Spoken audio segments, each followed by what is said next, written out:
श्री राधा कृष्णाभ्याम नमः। भगवान राधा कृष्ण के चरणारविंदों में शतकोटि नमन। मित्रों को, जिज्ञासुओं को, धर्म प्रेमियों को, ज्योतिष विज्ञान प्रेमियों को बम बम बोले, हर हर महादेव, नमः शिवाय। मित्रों, ज्योतिष शास्त्र में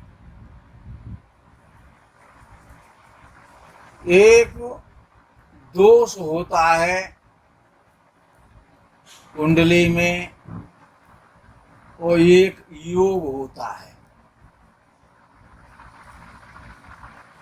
योगों में बहुत सारे योग हैं। पंच महापुरुष योग हैं, लक्ष्मी योग है, चंद्रमंगल योग है, वासरपति योग है, केंद्र त्रिकोण योग है।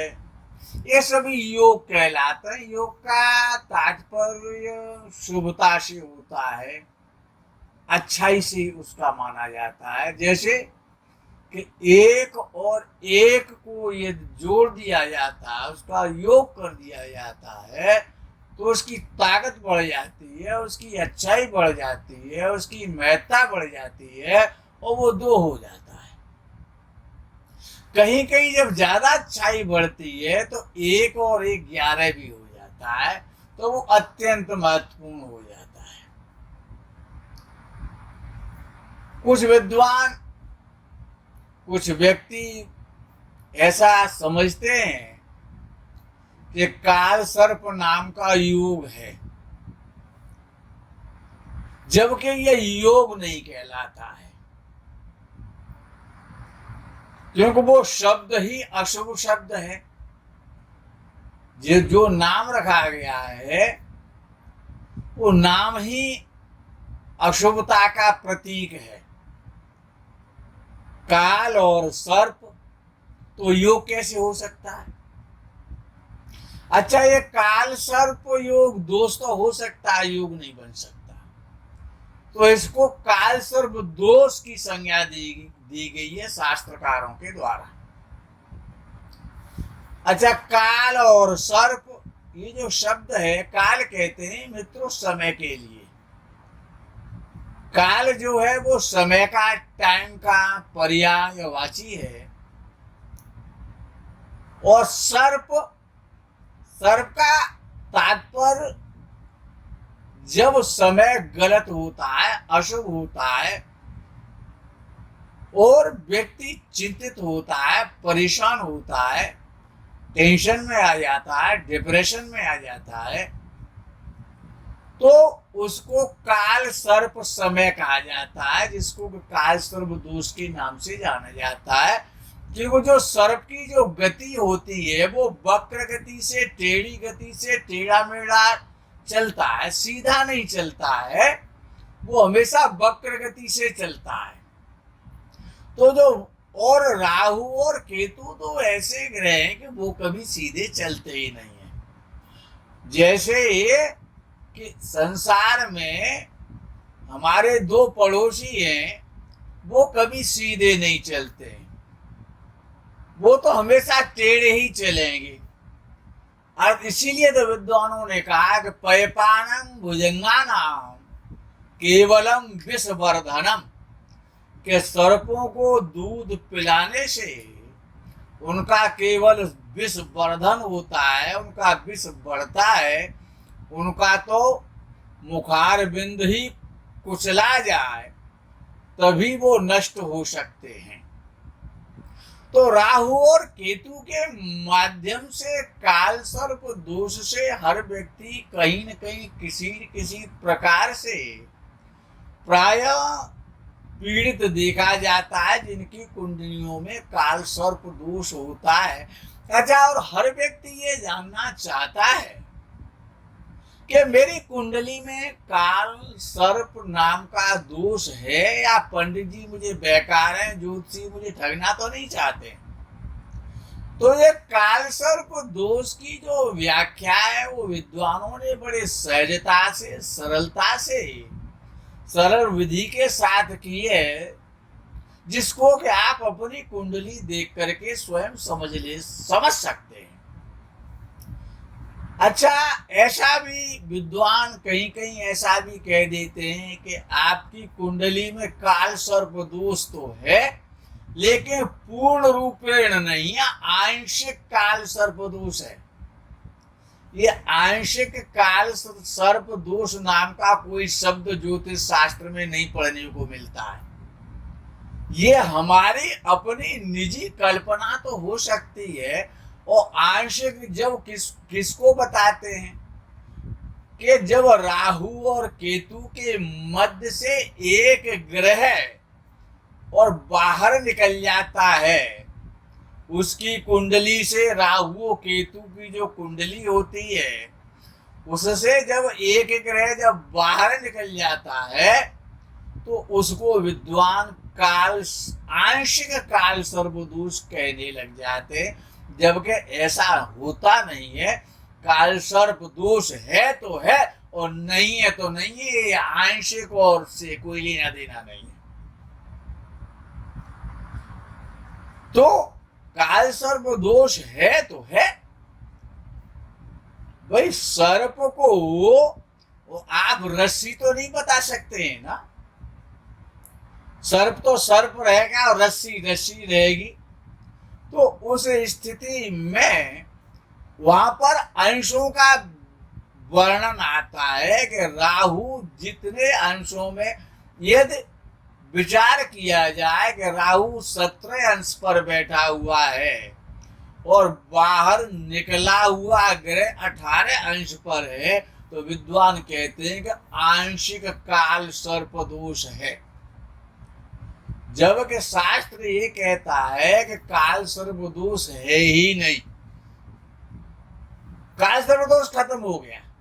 काल सर्प दोष तभी बनता है कि बाहर निकला हुआ ग्रह के अंश राहु के अंश के समकक्ष हो, या राहु 17 अंश पर है और बाहर निकला हुआ जो भी ग्रह है उसके अंश 14 हैं, 12 हैं, 5 हैं, 8 हैं, इस प्रकार से अंश राहु के अंशों से यदि उसके अंश कम है तो पूर्णतया काल सर्प दोष है। ये आंशिक की कोई परिभाषा और आंशिक नाम का कोई ये दोष होता ही नहीं। अब समझना है आपको अपनी कुंडली के माध्यम से कि काल सर्प दोष कितने प्रकार के होते हैं और कुंडली में किस स्थिति में बनते हैं, उनका परिणाम क्या होता है, इसको आप भली भांति आज समझ लें। जब तक काल सर्प दोष के प्रकार पूरे नहीं हो जाएंगे तब तक हम उनका वर्णन आपको बताएंगे। काल सर्प दोष को समझना है कि जो सबसे जो पहला नंबर पर जो काल सर्प नाम का जो दोष आता है वो अनंत काल सर्प नाम का दोष है, जिसको कहते हैं अनंत काल। और अनंत जो शब्द है वो प्रायः, और जो सांपों के, जो सर्पों के, जो नागों के जो वंश हैं उनके वंशावली के आधार पर उनमें कुलिक है, कर्कोटक है, पद्म है, महापद्म है, शंख है, ये सारे नाम उन सर्पों के, जैसे वासुकी है, तक्षक है, ये सारे नागों के जो श्रेष्ठ वंशज, उच्च कोटि के जो वंशज हुए हैं उसी के आधार पर काल सर्प दोष का वर्णन विद्वानों ने किया है। क्योंकि राहु केतु सदा टेढ़ी गति से, वक्र गति से चलते हैं, जैसे सर्प कभी सीधा नहीं चल सकता है। तो जो प्रथम श्रेणी पर जो नंबर 1 से जो प्रारंभ होता है ज्योतिष शास्त्र में, उसका नाम है अनंत काल सर्प दोष। किसी की भी यह कुंडली हो सकती है, यदि लगन में राहु बैठा हुआ है और सप्तम भाव में केतु बैठा हुआ है, जिस प्रकार से इस कुंडली में दर्शाया गया है। और राहु से लेकर के और केतु के मध्य में, यानी पहले भाव में, दूसरे भाव में, तीसरे भाव में, चतुर्थ भाव में, पंचम भाव में, षष्ठ भाव में और सप्तम भाव में, यदि प्रथम भाव से और सप्तम भाव तक सूर्य, बुध, गुरु, चंद्र, शनि और मंगल और शुक्र, जब ये ग्रह राहु और केतु के मध्य में जब आ जाते हैं तो वो अनंत काल सर्प दोष बन जाता है। और जब इस प्रकार की स्थिति, वो ग्रह इनके युति भी बना सकते हैं दोनों के साथ में बैठ करके, और इनके मध्य में भी हो सकते हैं, यानी प्रथम स्थान से लेकर के और सप्तम भाव तक यदि राहु और केतु के मध्य में यदि ये 5 ग्रह आ जाते हैं तो काल सर्प दोष बन जाता है। इस अनंत नाम के काल सर्प दोष का प्रभाव क्या होता है मित्रों? दैहिक और दैविक, यानी प्रकृति के द्वारा पूर्व जन्मों के कर्मानुसार, उसे कहते हैं दैविक, यानी कि देवताओं के द्वारा, प्रारब्ध के द्वारा, क्योंकि प्रारब्ध को ही देव कहा गया है, भाग्य को देव कहा जाता है, भाग्य को ईश्वर कहा जाता है। तो दैहिक जो शारीरिक कष्ट होते हैं, दैविक जो भाग्य से मिलते हैं। तो दैहिक और दैविक ये दोनों प्रकार के कष्टों को इस प्रकार की कुंडली वाला भोगता है। शरीर से भी कष्ट भोगता है, तन से भी भोगता है, मन से भी भोगता है, परिवार से भी भोगता है और पत्नी से भी भोगता है। हर प्रकार का उसे कष्ट ये ग्रह देने लग जाते हैं। कौन? राहु और केतु। सुख है, मान है, सम्मान है, यश है, पत्नी का सुख है, संतान का सुख है, शरीर का सुख है, जितने प्रकार के सुखों का वर्णन शास्त्रकारों ने संसार के भोगों के विषय में कहा है, वो सभी सुखों में न्यूनता आ जाती है, उनसे चिंता होती है, परेशानियां होने लग जाती हैं। मान और मर्यादा, और जिसका सम्मान नहीं है वो तो जीते भी मरा हुआ है। तो मान और मर्यादा, यश, ये उसको प्राप्त नहीं होते हैं कभी भी, वो इनसे पीड़ित होता है। ऐसा व्यक्ति सम्मानी महापुरुष नहीं बन पाता है। आज सम्मान मिल गया, 2 महीने सम्मान रहा, 2 साल सम्मान रहा, उसके बाद में वो सम्मान अपयश में बदल जाता है। आज धन है, कल परेशान है, कर्ज ले रहे हैं, घाटा हो गया। इस प्रकार के ये अनंत नाम का जो काल सर्प दोष है, इसके परिणाम होते हैं। स्त्री के द्वारा कष्ट मिलता है, विवाह लेट होता है, पत्नी की निष्कारणी हो जाती है, कभी कभी तलाक भी हो जाता है, संतान विलंब से होती है। शेयर मार्केट, सट्टे मार्केट में धन व्यक्ति का बर्बाद हो जाता है और जीवन बड़ा संघर्षपूर्ण हो जाता है। घिस घिस के और जीवन व्यतीत होता है। अच्छा, मानसिक परेशानियां, टेंशन, डिप्रेशन, किसी प्रकार की चिंताएं, कभी कभी ऐसा होता है, ऐसा समय आ जाता है कि रात्रि में नींद ही नहीं आ रही है, नींद की गोली खा रहे। तो मानसिक परेशानियां, चिंताएं और भूत प्रेत की बाधाएं प्राय पीड़ित करती हैं। भूत प्रेत भी इस प्रकार के अनंत नाम का जो काल सर्प योग है, उसमें भूत प्रेत की बाधाएं, प्रेत योनियां, पितृ ईश्वरों के द्वारा परेशानियां, रात्रि में एक व्यक्ति स्वप्न देख रहा है तो वो भी उल्टे सीधे देख रहा है, उठ के चिल देता है, चिल्लाने लगता है, गालियां देने लगता है। हा? लोग घर वाले भी परेशान और स्वयं भी परेशान, चिल्ला रहा है तो पड़ोसी भी परेशान। तो व्यक्ति बेचैन बेचैन आत्मा हो जाता है। अच्छा, लेकिन विद्वानों ने ये भी कहा है कि इस योग में एक विशेषता है। अच्छा, क्योंकि बुराई में कहीं न कहीं कोई अच्छाई तो छुपी होती है। हम सोचते हैं कि यह बहुत खराब है, कैसे जिंदा रहेंगे, क्या होगा, कैसे करेंगे, ऐसा नहीं सोचना चाहिए।